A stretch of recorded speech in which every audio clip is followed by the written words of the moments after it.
प्रिय विद्यार्थियों, प्रतियोगिता दर्पण का मार्च 2026 का अंक हम पढ़ना शुरू कर रहे हैं। बेहद ही महत्वपूर्ण अंक है। वीडियो बेहद लंबा जाएगा, पर पूरा वीडियो अंत तक जरूर देखें। यहीं से करंट अफेयर की शुरुआत होती है। ये जनवरी की घटनाओं को लेकर के आएगा। पद्मश्री, पद्म भूषण, पद्म विभूषण जैसे सम्मानों की चर्चा होगी। गणतंत्र दिवस के मुख्य अतिथि पर चर्चा होगी। मतलब विस्तार विस्तार और विस्तार लेते जाएगा ये वीडियो। इसे हम टाल नहीं सकते, क्योंकि आपके ये बेस का सवाल है। तो हम राष्ट्रीय घटनाक्रम से शुरुआत करते हैं। तो जनवरी के महीने में पहला राष्ट्रीय घटनाक्रम रहता है कि हमारे राष्ट्रपति द्वारा उद्बोधन दिया जाता है, राष्ट्र के नाम संबोधन दिया जाता है। और दूसरा बहुत ही महत्वपूर्ण घटनाक्रम रहता है, गणतंत्र दिवस का जनवरी के महीने में आयोजन होता है। तो हम दूसरे घटनाक्रम से शुरू कर रहे हैं, गणतंत्र दिवस के आयोजन से। और परंपरा रहती है गणतंत्र दिवस समारोह के मुख्य अतिथि को प्रतियोगी परीक्षाओं में पूछने की। और जहां तक मुझे याद आ रहा है, मंडी निरीक्षक परीक्षा में यहां से प्रश्न आया भी। तो हम पढ़ना शुरू करते हैं। हाँ, एक चीज और समझिए, गणतंत्र दिवस समारोह अपने रूप को लगातार एडवांस करते जा रहा है। राजपथ कर्तव्य पथ का नाम ले चुका है। इन सब चीजों की मैं जानकारी आपको दे रहा हूं, बड़े धीरे धीरे इत्मीनान से लिखते चलिएगा। कर्तव्य पथ पर गणतंत्र दिवस परेड में सैन्य शक्ति, प्रगति और सांस्कृतिक विविधता का भव्य प्रदर्शन, ये इसका शीर्षक है। शीर्षक को आपको लिखने की जरूरत नहीं है। पहला पॉइंट लिखिएगा, 2026 के गणतंत्र दिवस के मुख्य अतिथि यूरोपीय परिषद के अध्यक्ष एंटोनियो कोस्टा तथा यूरोपीय आयोग की अध्यक्ष उर्सुला वान डेर लेयन, दोनों बड़े महत्वपूर्ण नाम हैं। इन्हें गणतंत्र दिवस के मुख्य अतिथि के रूप में बुलाया गया। और इनके भारत आगमन के बड़े ही कूटनीतिक और व्यापारिक निहितार्थ थे, जो इसी पत्रिका के आगे के आप लेख में समझेंगे। तो फिलहाल आप वन लाइनर फैक्ट के रूप में लिखें, यूरोपीय परिषद के अध्यक्ष एंटोनियो कोस्टा और यूरोपीय आयोग की अध्यक्ष उर्सुला वान डेर लेयन हमारे 2026 के गणतंत्र दिवस के मुख्य अतिथि थे। आगे बढ़ते हैं।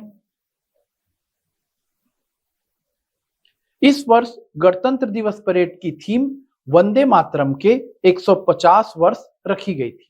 पिछले वीडियो में हमने वंदे मातरम पर चर्चा की है। हमारे राष्ट्रगीत के 150 वर्ष पूरे हुए। तो यदि प्रश्न आएगा गणतंत्र दिवस की थीम क्या थी, वंदे मातरम। गणतंत्र दिवस की थीम क्या थी, वंदे मातरम। परेड का थीम यद्यपि वंदे मातरम के 150 वर्ष था, लेकिन प्रमुख आकर्षण ऑपरेशन सिंदूर रहा। आप अलग से शॉर्ट नोट्स हमेशा के लिए तैयार रखेंगे, ऑपरेशन सिंदूर। अब हमारे परेड में क्या क्या दिखाया गया। अतिरिक्त परेड में पहली बार युद्ध कौशल के प्रदर्शन के साथ long range anti ship missile का भी प्रदर्शन किया गया। यह मिसाइल 1500 किलोमीटर तक की मारक क्षमता रखती है।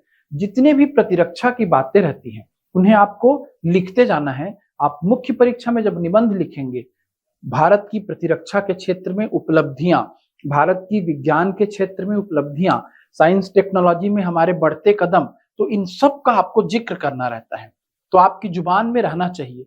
आकाश मिसाइल प्रणाली, Nag missile, advance towed artillery gun system, Dhanush तोप प्रणाली, robotic dogs, unmanned ground vehicles सहित विभिन्न स्वदेशी अस्त्र प्रणालियों का प्रदर्शन,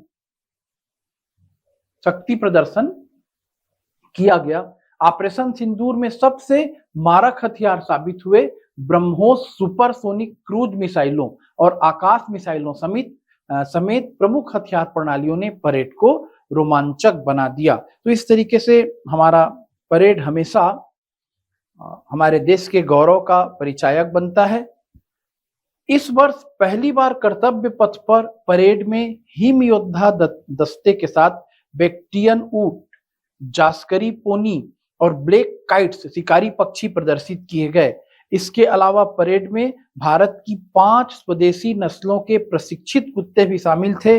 इनमें मुधोल हाउंड, रामपुर हाउंड, चिप्पी पराई, कोम्बाई और राजा पालयम शामिल थे। ये नाम भी आपको बिल्कुल जानना चाहिए, ये बड़े प्रशिक्षित डॉग्स हैं। डॉग स्क्वाड का नाम आप जानते हैं, सुनते हैं, समझते हैं। और भी कुछ बातें हैं जिनको आपको जरूर जानना चाहिए। ये कैसे चलती है परेड? विजय चौक से शुरू हुई यह परेड कर्तव्य पथ से होते हुए लाल किले पर समाप्त हुई। ओके, तो इतनी चीजें आपको जाननी है।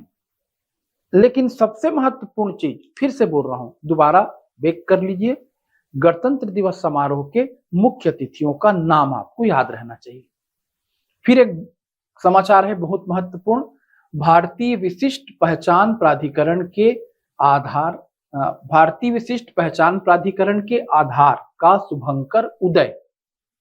उदय क्या है? उदय क्या है? आधार का शुभंकर। अब आधार के बारे में तो आपको मुझसे कुछ जानने की आवश्यकता नहीं है, सभी आधार कार्ड और आधार शब्द से परिचित हैं। आधार के शुभंकर का नाम दिमाग में रखें। आधार के शुभंकर का नाम है उदय। उदय क्या है? आधार का शुभंकर। उदय क्या है? आधार का शुभंकर। आगे बढ़ते हैं। इसरो का, हाँ ये इंपॉर्टेंट घटनाक्रम है, इसरो का वर्ष 2026 का पहला उपग्रह प्रक्षेपण मिशन विफल। यद्यपि ये विफलता है, लेकिन इस पूरे मिशन को आपको मैं बताऊंगा। हमारे अंतरिक्ष कार्यक्रम की उपलब्धि हम जानते ही हैं, लेकिन विफलताओं से हम सफलता की ओर बढ़ते हैं। चाहे शुरुआती दौर का रोहिणी का परीक्षण हो भारतीय हमारे प्रोजेक्ट के तहत, चाहे चंद्रयान मिशन हो, असफलता सफलता लेकर आती है। तो ये क्या था मिशन, समझिए। इसरो का वर्ष 2026 का पहला उपग्रह प्रक्षेपण मिशन विफल। किसका ये प्रक्षेपण था? किस रॉकेट से ये प्रक्षेपण हो रहा था? PSLV C62 के तीसरे चरण में विफलता। तो जो नया विद्यार्थी है वो PSLV को दिमाग में रखे। भारत का ये रॉकेट लॉन्चर है। कैसा रॉकेट लॉन्चर है ये? Polar satellite launch vehicle. क्या होता है हमारा उपग्रह प्रक्षेपण यान? ये उपग्रह को अंतरिक्ष में ले जाता है, यानी उपग्रह एक सवारी है और जो हमारा रॉकेट है वो उसकी गाड़ी है। भारत का बहुत ही महत्वाकांक्षी रॉकेट क्या है? उपग्रह प्रमोचक यान, प्रक्षेपण यान। क्या है? PSLV।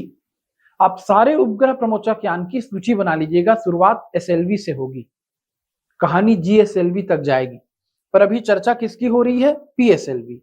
PSLV के जरिए रक्षा अनुसंधान विकास संगठन DRDO के पृथ्वी अवलोकन उपग्रह EOSN अन्वेषा के साथ प्रक्षेपित किए जाने वाले उपग्रहों में DRDO अन्वेषा के अतिरिक्त घरेलू व अंतरराष्ट्रीय ग्राहकों के 15 अन्य छोटे उपग्रह भी शामिल थे। इन 16 छोटे उपग्रहों को लेकर के हमारा PSLV श्रीहरिकोटा के सतीश धवन केंद्र से गया, पर वो अपने लक्ष्य को या अपने टारगेट को पूरा नहीं कर सका। अब यहां से आपको जो शब्द मिल रहे हैं DRDO, आप DRDO के बारे में जितनी जानकारी रखें आवश्यक है। आप अन्वेषा शब्द को तुरंत दिमाग में बैठा लें। अन्वेषा क्या है? पृथ्वी अवलोकन उपग्रह। SLV, ASLV, PSLV, GSLV, सबके बारे में क्या करें? आप नोट्स बना लें, और यदि आपको लगता है कि मैं आपकी मदद करूं तो फिर मैं अलग से आपको नोट्स बना करके इसको अपडेट कराऊंगा भारत के अंतरिक्ष कार्यक्रम को। अगला समाचार है, ये भी बेहद महत्वपूर्ण है। स्वदेश निर्मित पहले हल्के लड़ाकू विमान तेजस की पहली उड़ान के 25 वर्ष पूर्व। हम बार बार इसकी चर्चा करते आते हैं। एक शब्द के रूप में पूछता है, तेजस क्या है? भारत का स्वदेशी हल्का लड़ाकू विमान, लाइट कॉम्बैट एयरक्राफ्ट, LCA। ये अपनी उड़ान के 25 वर्ष पूरा कर चुका है। तो तेजस शब्द को दिमाग में बैठा लें। कौन से शब्द को दिमाग में बैठा लें? तेजस। इसके बाद एक समाचार नौसेना से जुड़ा हुआ, भारतीय तटरक्षक बल को मिला पहला स्वदेशी प्रदूषण नियंत्रण पोत समुद्र प्रताप। नाम याद करें, समुद्र प्रताप क्या है? प्रदूषण नियंत्रण पोत समुद्र प्रताप क्या है? प्रदूषण नियंत्रण पोत। दूसरा रहेगा इसी श्रेणी का पोत समुद्र प्रचेत। तो दोनों नाम को लिख लें कॉपी में, समुद्र प्रताप, समुद्र प्रचेत। प्रदूषण नियंत्रण पोत हैं, नौसेना में इन्हें शामिल किया गया है ताकि समुद्री क्षेत्र में कहीं आग लग जाए, समुद्री क्षेत्र में प्रदूषण हो रहा है, अग्निशमन हम कर सकें, प्रदूषण से हम निपट सकें। समुद्री सुरक्षा की गारंटी के रूप में इसे हमने अपने नौसेना में शामिल किया है। स्वयं प्रधानमंत्री मोदी ने इसे भारत के समुद्री सफर में महत्वपूर्ण उपलब्धि बताई है।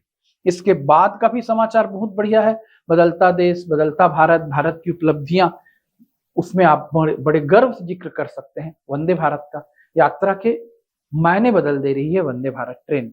आप बैठते हैं तो आपको इतना सुखद एहसास होता है, समय बच जाता है, ट्रेन की गति तो बहुत तेज रहती है पर अंदर बैठा यात्री पूरा आराम महसूस करता है। आधुनिक टेक्नोलॉजी का प्रयोग करके बनाई जा रही है। पुश पुल सिस्टम आपने सुना ही है। तो वंदे भारत को अब हमने स्लीपर श्रेणी में भी लाने का काम शुरू किया। बहुत बड़ी उपलब्धि है। देश में पहली स्लीपर वंदे भारत एक्सप्रेस का परिचालन गुवाहाटी में कामाख्या से हावड़ा के बीच, गुवाहाटी हावड़ा के बीच स्लीपर वंदे भारत का परिचालन। तो भारत की पहली स्लीपर वंदे भारत कहां से चलेगी? असम के कामाख्या से पश्चिम बंगाल के हावड़ा के बीच, असम के कामाख्या से पश्चिम बंगाल के हावड़ा के बीच। ओके, अटल पेंशन योजना क्या है ये भी आप जानते रहें। असंगठित क्षेत्र के कम आय वाले कामगारों और अन्य नागरिकों के लिए ये 60 वर्ष की उम्र के पश्चात दी जाने वाली पेंशन योजना है। तो याद रखें, संगठित क्षेत्र के जो लोग होते हैं उनके तो पेंशन की व्यवस्था हो जाती है, पर जो असंगठित क्षेत्र के लोग हैं, मजदूर हैं और भी बहुत सारे लोग हैं, कामगार, श्रमिक, तो उनके लिए एक महत्वाकांक्षी परियोजना लाई गई है कि भाई उनको हम 60 वर्ष की उम्र के बाद पेंशन दें। 1000 से लेकर 5000 रुपए प्रति माह तक के पेंशन का विकल्प चुन सकते हैं और उसके लिए इन्हें कुछ राशि अंशदान के रूप में वर्तमान में जमा करनी पड़ेगी। तो ज्यादा कुछ ना जाने तो अटल पेंशन योजना का संबंध क्या है? असंगठित क्षेत्र के कम आय वाले कामगार और अन्य नागरिकों को 60 वर्ष की उम्र के पश्चात सुनिश्चित पेंशन उपलब्ध कराने वाली योजना। आगे बढ़ते हैं राष्ट्रीय घटनाक्रम से एक स्टेप आगे बढ़कर अंतरराष्ट्रीय घटनाक्रम, ये भी बहुत महत्वपूर्ण है। जर्मनी के चांसलर फ्रेडरिक मर्ज की भारत यात्रा। तो नाम तो पहले याद रखें, फ्रेडरिक मर्ज कौन है? जर्मनी के चांसलर। अब यात्रा के बहुत गंभीर अर्थ हैं।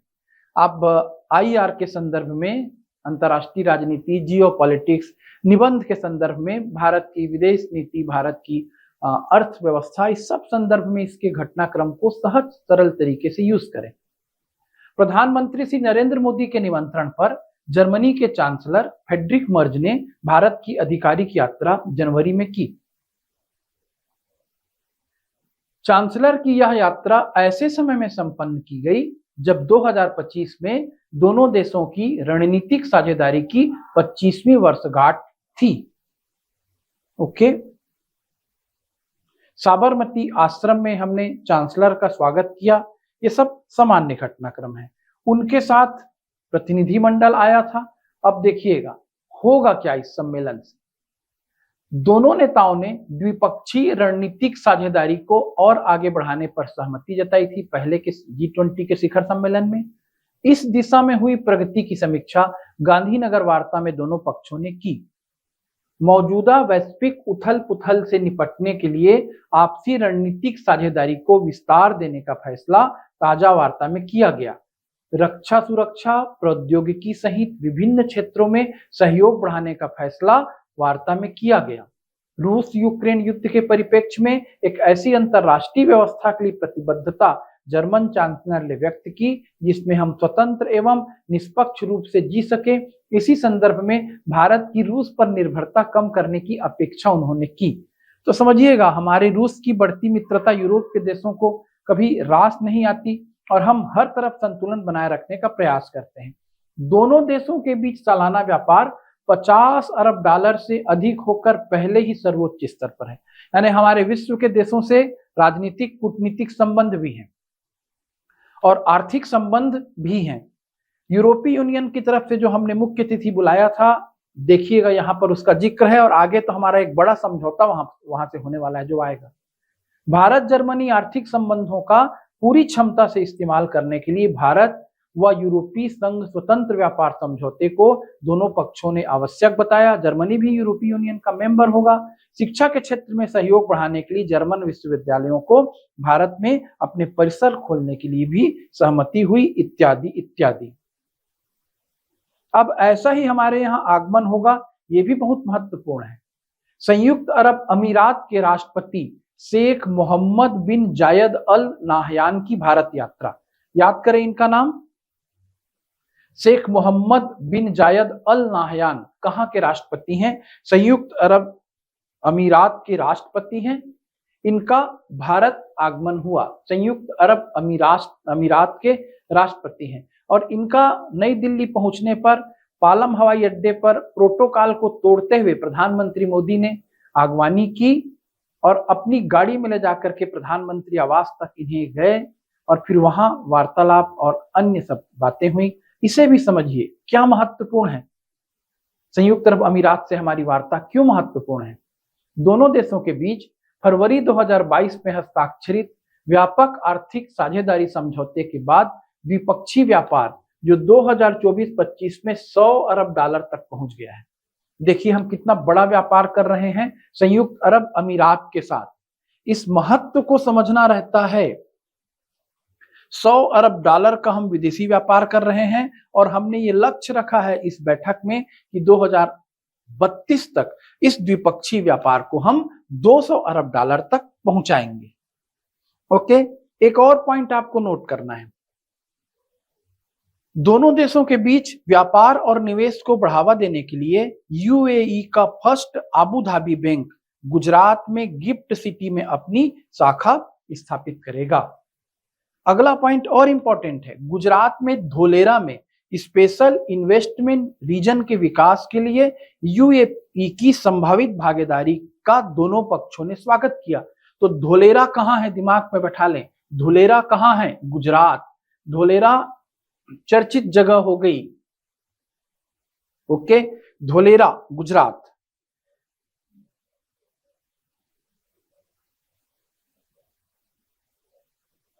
नेक्स्ट,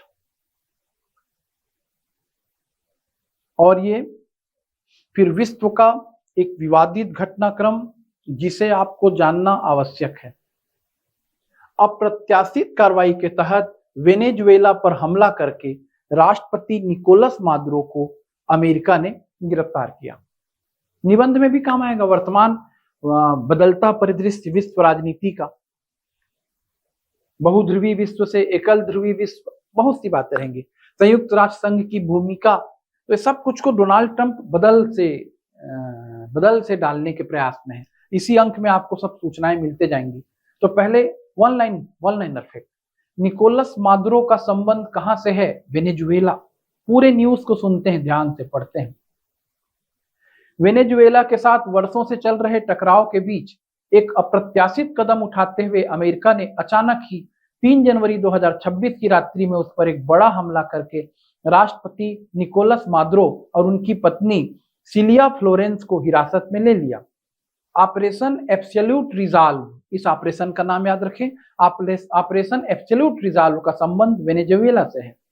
ऑपरेशन एब्सोल्यूट रिजॉल्व नाम से अचानक ही चलाए गए इस सैन्य अभियान में अमेरिका के 150 से अधिक लड़ाकू विमान शामिल थे, जिन्होंने लगभग 2 घंटे तक चली कार्रवाई में वेनेजुएला के सैन्य ठिकानों को नष्ट किया तथा राजधानी कराकस में एक सैन्य बेस पर अपने बेडरूम में सो रहे मादुरो और उनकी पत्नी सिलिया को घसीटते हुए खींच लिया। कम ऊंचाई पर उड़ान भरते हुए अमेरिकी विमानों ने वेनेजुएला के प्रमुख संचार केंद्रों को भी नष्ट कर दिया। राष्ट्रपति मादुरो और उनकी पत्नी को गिरफ्तार करके अमेरिका ले जाया गया। तो ये सब बातें हैं। क्यों ऐसा कार्य किया भाई अमेरिका ने? अमेरिकी राष्ट्रपति डोनाल्ड ट्रंप ने एक प्रेस कॉन्फ्रेंस में बताया कि राष्ट्रपति मादुरो के विरुद्ध नार्को टेररिज्म के अतिरिक्त, नार्को टेररिज्म क्या है? नशीली दवाओं से जुड़ा आतंकवाद, नार्को टेररिज्म का आरोप है। 2024 के चुनाव में धांधली और तानाशाही का आरोप है। इसलिए सीधा अमेरिका उस एक देश की सीमाओं का उल्लंघन करके वहां चला गया और वहां के राष्ट्रपति को उठा करके ले गए। यद्यपि इसे डोनाल्ड ट्रंप ने दूसरी तरह से समझाने का प्रयास किया है, पर देखिए कूटनीतिज्ञों ने इसे वेनेजुएला के अथाह तेल भंडारों पर नियंत्रण करने के लिए की गई कार्यवाही करार दिया है। अमेरिकी राष्ट्रपति डोनाल्ड ट्रंप ने भी एक बयान में कहा है कि अमेरिका की अगुवाई में वेनेजुएला के तेल क्षेत्र को फिर से खड़ा करने की कोशिश की जा रही है ताकि चीन और रूस इस क्षेत्र में अपना प्रभाव न बढ़ा सके। तो बिल्कुल ये तो कंपटीशन है, इसे संतुलन में रहना भी जरूरी है। अमेरिका, रूस, चीन तीनों खतरनाक शक्तियां हैं। रूस और चीन को तो हर हाल में अमेरिका काउंटर बैलेंस करेगा। वैसे अमेरिका की हमले की इस कार्रवाई व राष्ट्रपति मादुरो की गिरफ्तारी को अंतर्राष्ट्रीय कानून का उल्लंघन बताते हुए अधिकांश विश्व में निंदा की गई है। राष्ट्रपति मादुरो की इस गिरफ्तारी के पश्चात वेनेजुएला के सुप्रीम कोर्ट के आदेश से उपराष्ट्रपति डेल्सी रॉड्रिग्स को वहां अंतरिम राष्ट्रपति बनाया गया। तो दो नाम याद रखें, मादुरो का नाम और डेल्सी रॉड्रिग्स। मादुरो के बाद अंतरिम राष्ट्रपति कौन बने हैं? डेल्सी रॉड्रिग्स। इस पूरे, अब देखिए जितना मामला चलेगा इस तरह का मामला, यदि संयुक्त राष्ट्र संघ से संबंधित कभी भी निबंध आएगा तो ये सब संयुक्त राष्ट्र संघ के ऊपर प्रश्न चिन्ह लगा रहे हैं। संयुक्त राष्ट्र संघ एक असहाय सी संस्था होती जा रही है और डोनाल्ड ट्रंप तो उसके पैरेलल एक और संगठन खड़ा करने वाले हैं या कर ही चुके हैं इनडायरेक्टली, थोड़ी देर में आप जानेंगे। तो अभी देखते हैं इस पूरे मामले पर संयुक्त राष्ट्र सुरक्षा परिषद की 5 जनवरी 2026 की आपात बैठक में सदस्य बटे हुए दिखे। संयुक्त राष्ट्र महासचिव, इनका नाम भी आपकी जुबान पर रहना चाहिए। कौन है पूछता है? संयुक्त राष्ट्र महासचिव एंटोनियो गुटेरेस। नाम रट लें, लिख लें कापी में। वर्तमान में संयुक्त राष्ट्र के महासचिव कौन है? एंटोनियो गुटेरेस ने स्थिति पर चिंता व्यक्त करते हुए कहा कि इस मामले में संयुक्त राष्ट्र चार्टर का सम्मान होना चाहिए। ठीक, बिल्कुल। अब फिर अमेरिका क्या बोलेगा? सुरक्षा परिषद की बैठक में अमेरिका ने अपनी कार्रवाई को सैन्य आक्रमण बताने के आरोपों का खारिज करते हुए कहा कि यह कार्रवाई सेना की मदद से की गई एक सीमित कानून प्रवर्तन कार्रवाई थी जिसका उद्देश्य अभियोग का सामना कर रहे व्यक्ति को गिरफ्तार करना था। अमेरिका अपनी कार्रवाई को सही क्यों बता रहा है? हमने वेनेजुएला पर नियंत्रण नहीं किया, वेनेजुएला की हमने स्वतंत्रता बनाए रखी, वहां पर अब दूसरे व्यक्ति राष्ट्रपति बन गए जिनका नाम आपने पढ़ा, हम केवल इन्हें वहां से क्लिक कर रहे थे क्योंकि ये नार्को टेररिज्म को बढ़ावा दे रहे थे। ये मतलब कौन? Maduro, Nicolas Maduro. और ये अभियोग का सामना कर रहे थे, इसके बावजूद ये गद्दी छोड़ नहीं रहे थे। तो फिर आप विश्व के क्या हैं? पहरेदार हैं, आप अमेरिका हैं, तो आपने वहां से इन्हें उठा लिया। देखते हैं कितना सच है कितना झूठ है ये सब। तो बातें बहुत गहरी और लंबी होती हैं। जिन देशों के ऊपर कार्रवाई होती है वो हमेशा क्या नजर आने लगते हैं?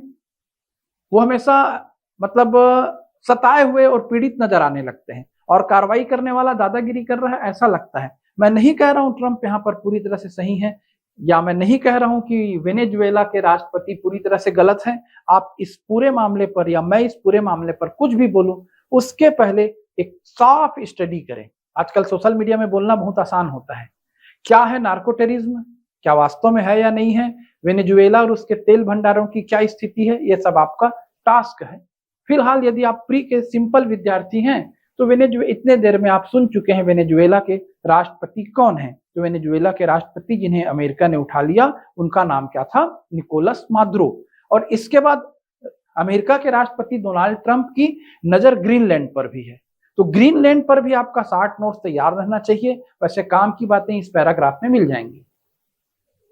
ग्रीनलैंड पर नजरें गड़ाते हुए राष्ट्रपति डोनाल्ड ट्रंप ने संकेत दिया कि राष्ट्रीय सुरक्षा कारणों से अमेरिका को ग्रीनलैंड की जरूरत है। यूरोप और उत्तरी अमेरिका के बीच स्थित ग्रीनलैंड भौगोलिक दृष्टि से उत्तरी अमेरिका महाद्वीप का ही भाग है, किंतु डेनमार्क के अधीन स्वायत्त क्षेत्र होने के कारण राजनीतिक दृष्टि से यह यूरोप का भाग है। यानी डेनमार्क का अभी ग्रीनलैंड पर नियंत्रण किसका है? डेनमार्क का। और अब अमेरिका चाहता है ग्रीनलैंड पर उसका नियंत्रण हो। ग्रीनलैंड को अमेरिका में मिलाने की जरूरत बताते हुए राष्ट्रपति ट्रंप ने कहा कि आर्कटिक में रूस और चीन की उपस्थिति बढ़ रही है, जिसके चलते डेनमार्क ग्रीनलैंड की सुरक्षा करने में सक्षम नहीं होगा। अमेरिका फर्स्ट की पॉलिसी चल रही है डोनाल्ड ट्रंप की। और देखना यह है कि क्या वास्तव में रूस और चीन डेनमार्क पर नियंत्रण करने के लिए जा रहे हैं, या उनका भय दिखाकर डोनाल्ड ट्रंप उसे अपने आधिपत्य में लेना चाहते हैं। नेक्स्ट है, हाँ, ये नेक्स्ट घटनाक्रम फिर समझिए, बड़ा कदम ट्रंप का। अंतरराष्ट्रीय सौर गठबंधन सहित 66 विभिन्न संगठनों से अमेरिका अलग हुआ। 31 संयुक्त राष्ट्र निकाय भी इसमें शामिल। इस न्यूज को भी सुन लीजिए, मुख्य परीक्षा वाले बच्चों के लिए विशेष जरूरी रहता है। विश्व स्वास्थ्य संगठन WHO और पेरिस जलवायु समझौते से हटने के 1 वर्ष पूर्व जनवरी 2025 में की गई घोषणा के पश्चात, पहले तो अमेरिका किससे हट गया है? WHO से, बहुत बड़ी संस्था। पेरिस जलवायु समझौते से भी हट गया। अब 66 अंतरराष्ट्रीय संगठन से वो बाहर आ रहा है, जिनमें क्या है भाई? अंतरराष्ट्रीय सौर गठबंधन जैसी संस्था है। क्यों इनसे बाहर आ रहा है ये? ट्रंप प्रशासन ने इन संस्थाओं को अमेरिकी हितों के लिए अनावश्यक और विरोधी करार दिया है। हम ऐसे संस्थाओं में नहीं रहेंगे जो अमेरिका का विरोध करते हैं। और हो क्या रहा था, अमेरिका को या किसी भी देश को जब वो यूनाइटेड नेशंस के समझौते के तहत आता है, अंतरराष्ट्रीय प्रतिबंधों का उसे पर्यावरण के नाम पर और किसी नाम पर सामना करना पड़ता है तो भारी पड़ता है। डोनाल्ड ट्रंप खुलकर खेल रहे हैं, बिजनेसमैन की तरह खेल रहे हैं। वो अमेरिकी हित को पहले रख रहे हैं। संयुक्त राष्ट्र संघ के जिन 31 निकायों से अमेरिका अलग हुआ है, इनमें department of economic and social affairs, विभिन्न क्षेत्रों के लिए UN economic and social council ECOSOC, national law commission, peace building commission, peace building fund, United Nation conference on trade and development, UNCTAD से भी हट गया America, United Nation framework convention on climate change, intergovernmental panel on climate change IPCC, ऐसे कई संगठनों से America देखते ही देखते निकल गया।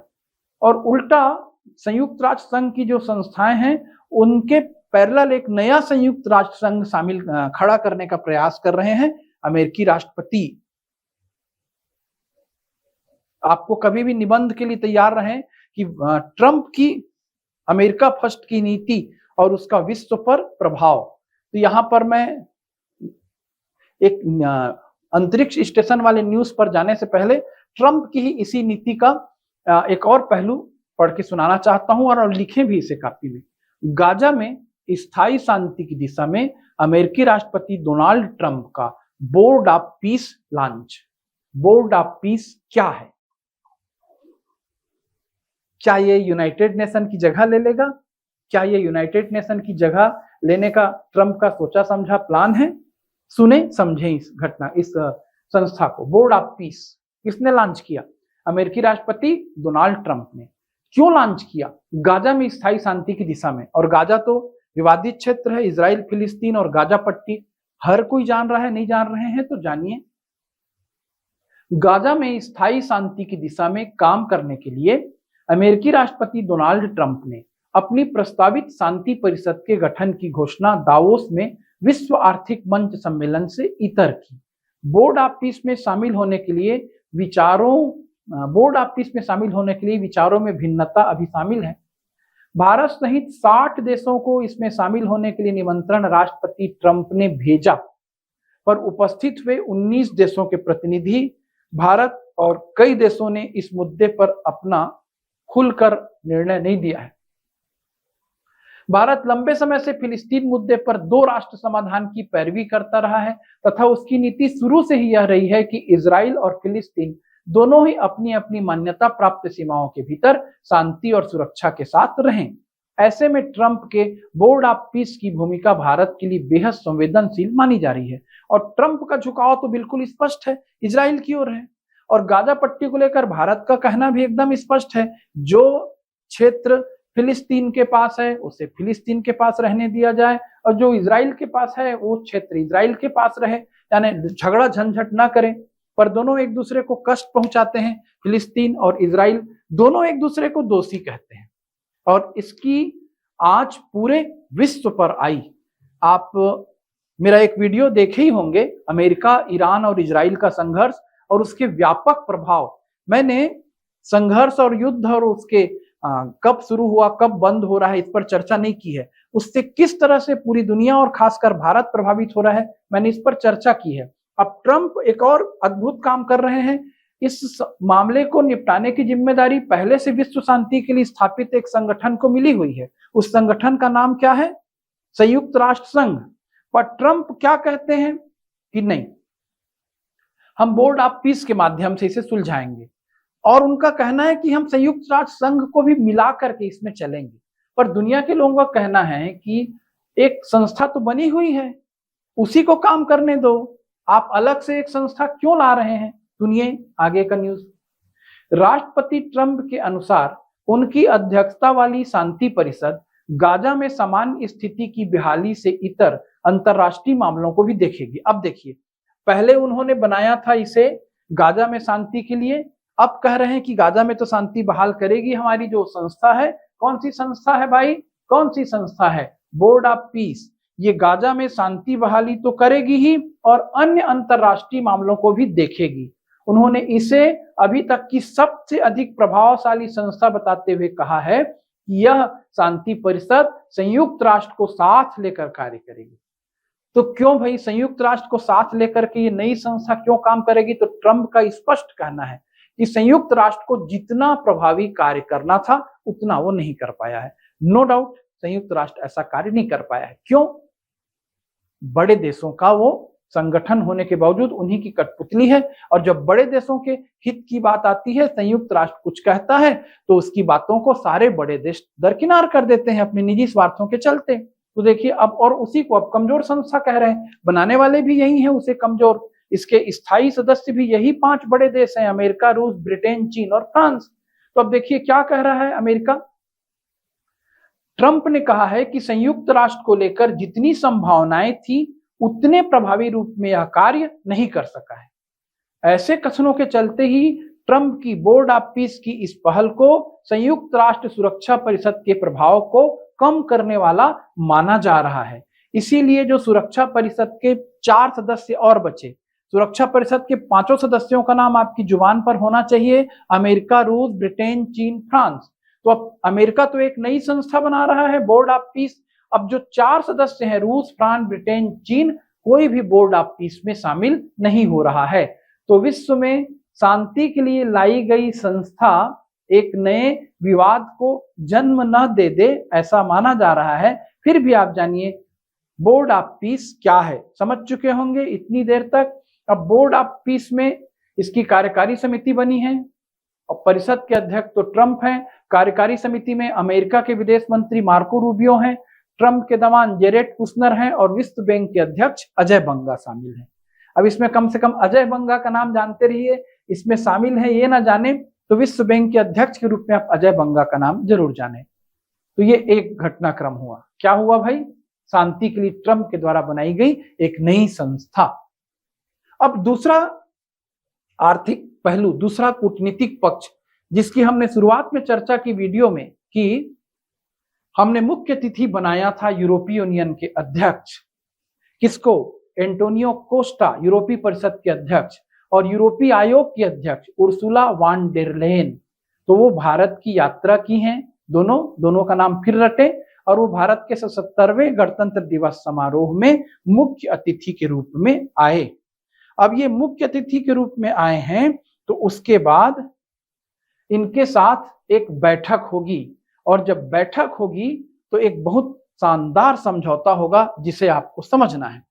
यूरोपीय संघ के दोनों पदाधिकारियों और भारतीय प्रधानमंत्री श्री नरेंद्र मोदी की सह अध्यक्षता में 27 जनवरी को हैदराबाद हाउस में संपन्न शिखर बैठक में यूरोपीय संघ ने अपने रिश्तों को अभूतपूर्व मजबूती देते हुए ऐतिहासिक मुक्त व्यापार समझौता फ्री ट्रेड एग्रीमेंट FTA को अंतिम रूप दे दिया है, जिसे दोनों पक्षों ने, यानी भारत और यूरोपीय यूनियन ने, जिसे दोनों पक्षों ने 2 अरब लोगों का बाजार बनाने के लिए मदर ऑफ ऑल डील्स का नाम करार दिया है।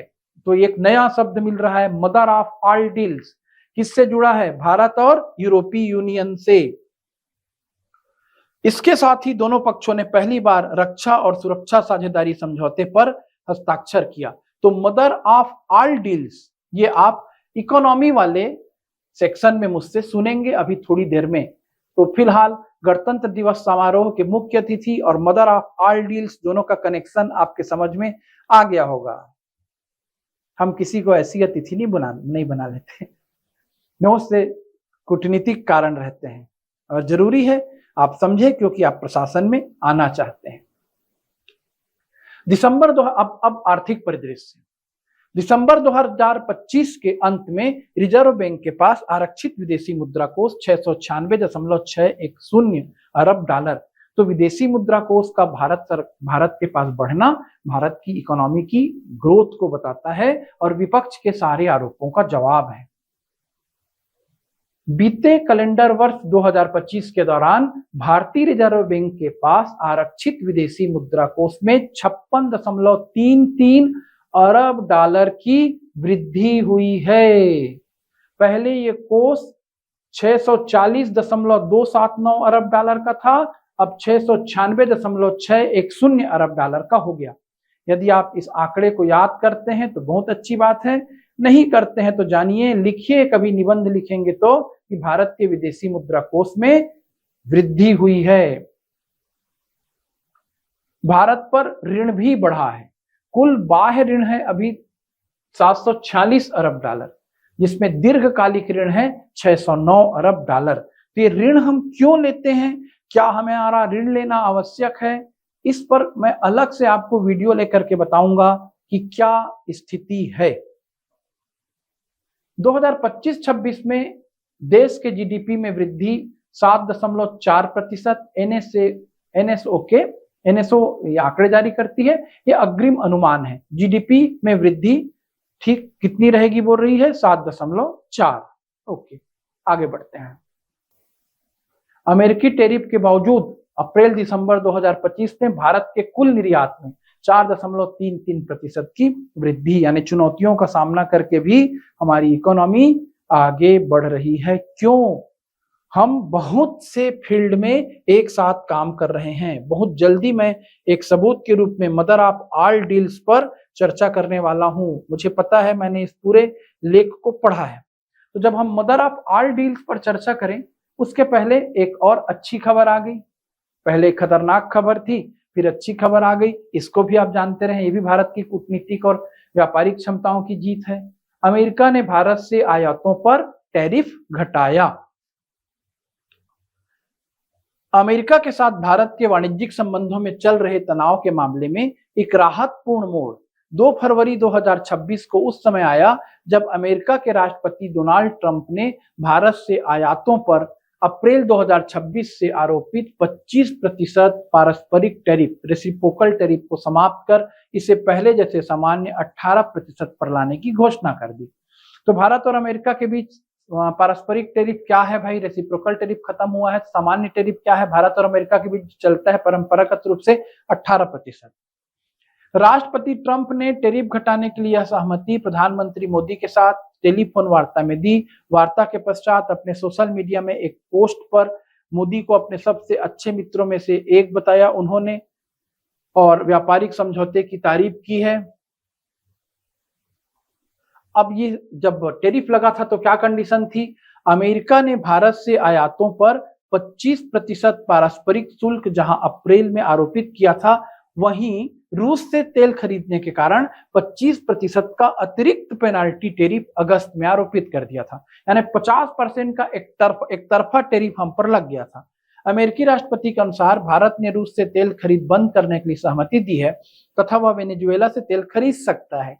भारत द्वारा रूस से तेल खरीद बंद करने से यह 25% का अतिरिक्त टैरिफ समाप्त हो जाएगा। तो 25, पहले 50 था, रूस से हम तेल नहीं खरीदेंगे बोलेंगे तो 50 से 25 में आया, और 25 को कम करके पूर्ववत कितना पर ले गए? 18 पर। यानी बात जहां से शुरू हुई थी वहीं जाकर के समाप्त हो गई।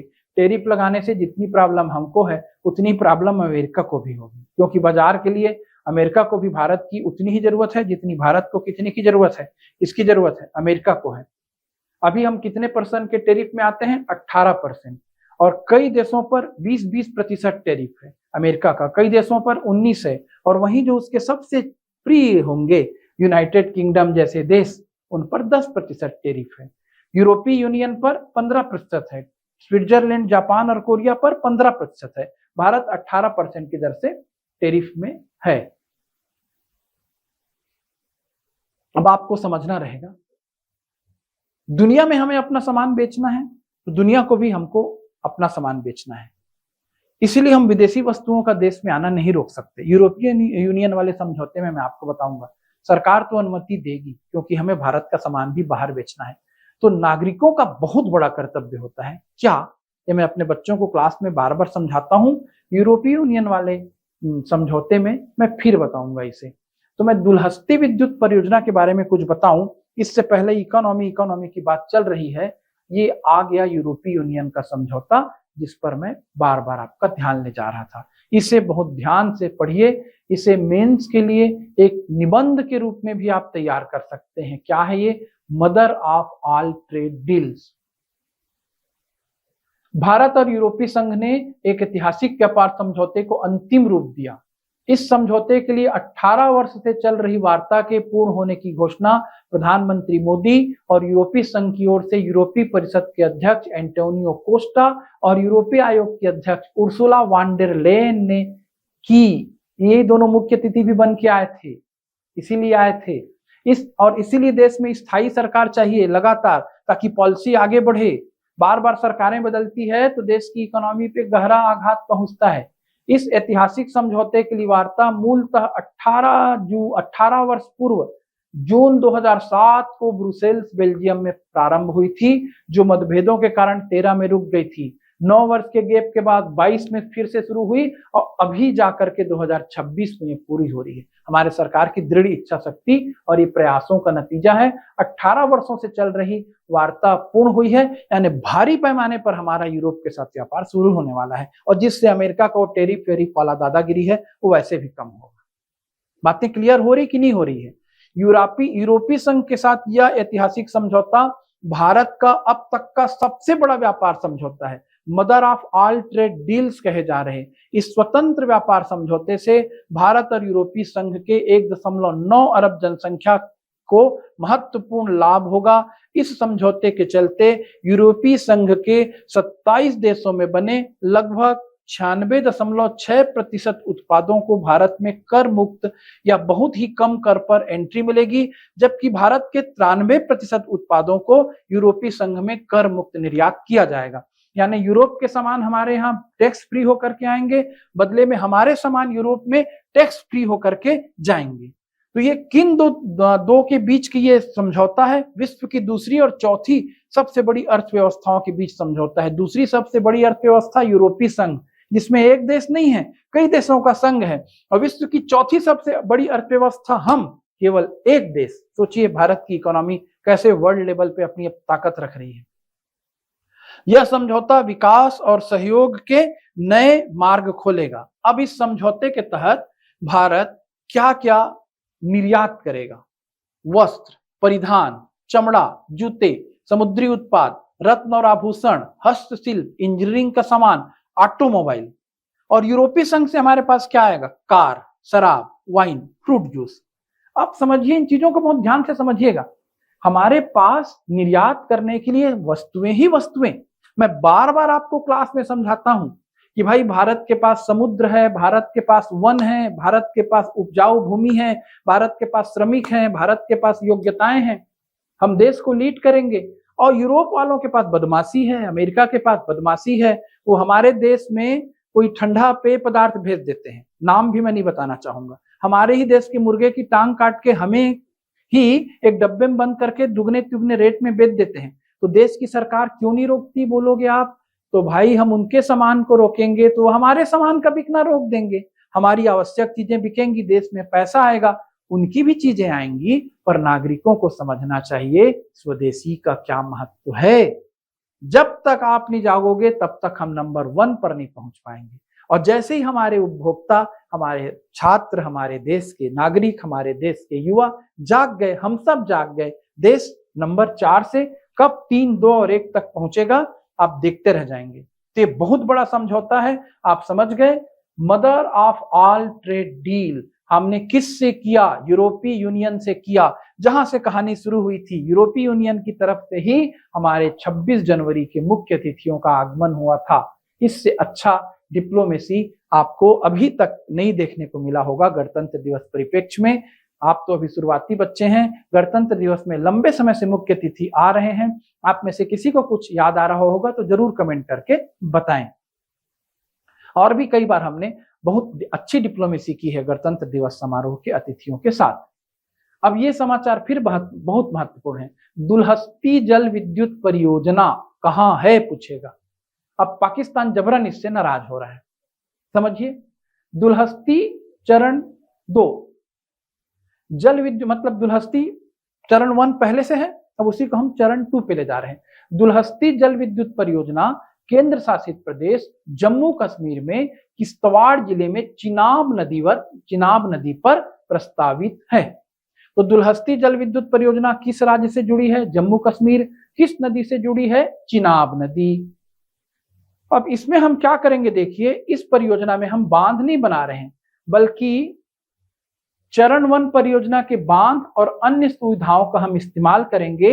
यह एक run of the river roar परियोजना, रन ऑफ द रिवर, जिसका अर्थ है कि पानी को किसी बड़े जलाशय में जमा करने के बजाय बहते पानी का उपयोग करके ही बिजली बनाई जाएगी। नई टेक्नोलॉजी है, नई सोच है, नई विचारधारा है। पाकिस्तान तो परेशान होगा ही, होने दिया जाए।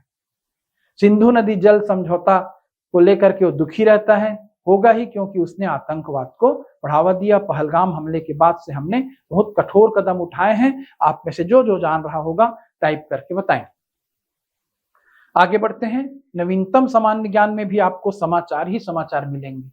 नितिन नवीन भाजपा के सबसे युवा राष्ट्रीय अध्यक्ष, नोट कर सकते हैं, नितिन नवीन। आगे बढ़ते हैं। गोल्डन ग्लोब पुरस्कार, तो याद रखिए अंतरराष्ट्रीय फिल्म और टेलीविजन इत्यादि से जुड़े पुरस्कारों में से आपको 3 पुरस्कारों को तो जरूर पढ़ लेना चाहिए, गोल्डन ग्लोब, बाफ्टा और ऑस्कर। इंपॉर्टेंस क्रम में सबसे पहले आपको ऑस्कर याद होना चाहिए, फिर गोल्डन ग्लोब, फिर बाफ्टा। अब आइए गोल्डन ग्लोब। वर्ष 2025 में प्रदर्शित फिल्मों और टेलीविजन सीरियल्स के लिए किसके लिए दिया जाता है गोल्डन ग्लोब पुरस्कार? फिल्मों और टेलीविजन सीरियल्स के लिए। इसके लिए हॉलीवुड के सबसे प्रतिष्ठित, ये कहां का पुरस्कार है गोल्डन ग्लोब? हॉलीवुड का। हॉलीवुड के सबसे प्रतिष्ठित 83वें गोल्डन ग्लोब पुरस्कारों का वितरण बेवर्ली हिल्स कैलिफोर्निया में किया गया। अब समझिए ये पुरस्कार कैसे मिले हैं, मतलब किनको किनको मिला है, उन फिल्मों के नाम को जानिएगा। अब तक तो ऑस्कर की भी घोषणा हो चुकी है या हो चुकी होगी, मैं ध्यान नहीं दे पाया हूं। मार्च में होता है, आप जान रहे होंगे तो जरूर बताइएगा, मैं धीरे से जान जाऊंगा आप ही को पढ़ाते पढ़ाते। वर्ष 2026 के 83वें गोल्डन ग्लोब पुरस्कारों में ड्रामा श्रेणी में सर्वश्रेष्ठ फिल्म का पुरस्कार चलोवे झाओ द्वारा निर्देशित फिल्म हेमनेट को मिला। हेमनेट ड्रामा श्रेणी की सर्वश्रेष्ठ फिल्म। म्यूजिकल या कॉमेडी श्रेणी में यही पुरस्कार पॉल थॉमस एंडरसन द्वारा निर्देशित film one battle after another, एक युद्ध के बाद दूसरा युद्ध। इसके निर्देशक का नाम दिमाग में रखें, वन बैटल आफ्टर अनदर के निर्देशक थॉमस एंडरसन। हेमनेट के निर्देशक का नाम दिमाग में याद रखें, चलोए झाओ। और इन फिल्मों को लेकर के आप और आगे जानते जाएंगे। गोल्डन ग्लोब में जेस बकली सर्वश्रेष्ठ अभिनेत्री, रोज बर्न सर्वश्रेष्ठ अभिनेत्री, ऐसी आप सर्वश्रेष्ठ अभिनेता का नाम भी याद रख सकते हैं। ड्रामा श्रेणी में वैगनर मौरा और म्यूजिकल श्रेणी में टिमोथी चालामेट ज्यादा हो जाता है। लेकिन हाँ, सर्वश्रेष्ठ फिल्म को आप जरूर याद रखें, ज्यादा ना कर पाए। अब बाफ्टा आएगा। ब्रिटिश एकेडमी के फिल्म पुरस्कारों का वितरण फरवरी 2026 में होना है, ये जनवरी अंक है। आगे बाफ्टा पुरस्कार किसको मिला आप जान जाएंगे, पर नामांकन ही बड़ी अच्छी खबर लेके आ रहा है। इन पुरस्कारों के लिए नामांकनों की घोषणा जनवरी में की गई, जिसके लिए पॉल थॉमस एंडरसन द्वारा निर्देशित film one battle after another को सर्वाधिक 14 श्रेणियों में पुरस्कार के लिए नामांकित किया गया है। अब कितना ऑस्कर ये पाई ये देखना है। 14 श्रेणियों में वन बैटल आफ्टर अनदर नामांकित हुई है आज की डेट, आज के घटनाक्रम में जो मैं पढ़ा रहा हूं। इसलिए one battle after another famous film हो गई। इसके डायरेक्टर का नाम पॉल थॉमस एंडरसन फेमस हो गया। और वहीं पर दूसरे स्थान पर रयान कुगलर द्वारा निर्देशित फिल्म सीनर्स को 13 श्रेणियों में नामांकित किया गया है। तो सीनर्स के डायरेक्टर रयान कुगलर, ये दोनों फिल्में बाफ्टा में भी चर्चित हैं और ये दोनों फिल्में किसमें है भाई, ऑस्कर के लिए भी चर्चित हैं। तो ना तो इस न्यूज के मेरे द्वारा बताया जाने तक यानी इस अंक तक बाफ्टा की घोषणा हुई है और न ही ऑस्कर की, यानी इस अंक में, अगले अंक में मैं बाफ्टा और ऑस्कर के बारे में बताऊंगा। तो देखिए, आप इतना मुझसे सुनने के बाद ये तो समझ गए हैं कि आपको 3 फिल्म पुरस्कारों को इंटरनेशनल लेवल पे जरूर पढ़ना है, गोल्डन ग्लोब को, बाफ्टा को और सबसे नंबर 1 पे ऑस्कर को। इसके बाद टेनिस खिलाड़ियों के WTA और ATP पुरस्कार 2025 के लिए घोषित हुए। उसमें एक नाम पुरुष खिलाड़ियों में player of the year, ATP ने पुरुष खिलाड़ियों के लिए player of the year Carlos Alcaraz को दिया और महिलाओं में player of the year Ariana Sabalenka, Belarus की। कार्लोस अल्कराज और आरियाना साबालेंका टेनिस प्लेयर हैं, ATP के द्वारा प्लेयर ऑफ द ईयर 2025 घोषित किए गए।